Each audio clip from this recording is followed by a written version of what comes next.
కారణజన్ములైన ఘంటసాల వెంకటేశ్వరరావు గారు తన అద్భుతమైన గానంతో కొన్ని కోట్ల మందిని సంతోషపెట్టారు, మనశ్శాంతినిచ్చారు. వారి జన్మదినం డిసెంబర్ 4వ తారీఖు.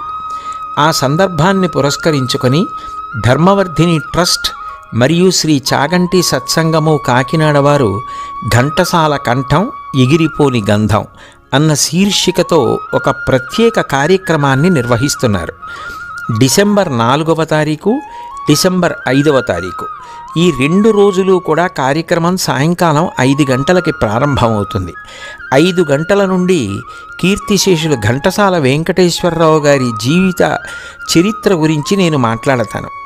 తదనంతరం 6:30 ఘంటసాల వెంకటేశ్వరరావు గారి గీతాలను పాడడంలో లబ్ధప్రతిష్ఠులైనటువంటి శ్రీ శరత్చంద్ర గారు మరియు శ్రీ చంద్రతేజ్ గారు ఘంటసాల గారి గీతాల్ని ఆలాపన చేస్తారు.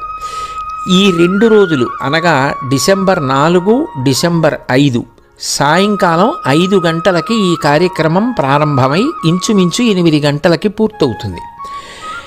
ఈ కార్యక్రమం జరిగే ప్రదేశం కాకినాడ తిమ్మాపురంలో ఉన్న శ్రీమతి ఆకొండి లక్ష్మీ స్మారక గోశాల. కాబట్టి ఈ కార్యక్రమానికి అందరూ ఆహ్వానితులే. అందరూ వచ్చి కార్యక్రమాన్ని జయప్రదం చేయవలసిందిగా ఆహ్వానిస్తున్నాం.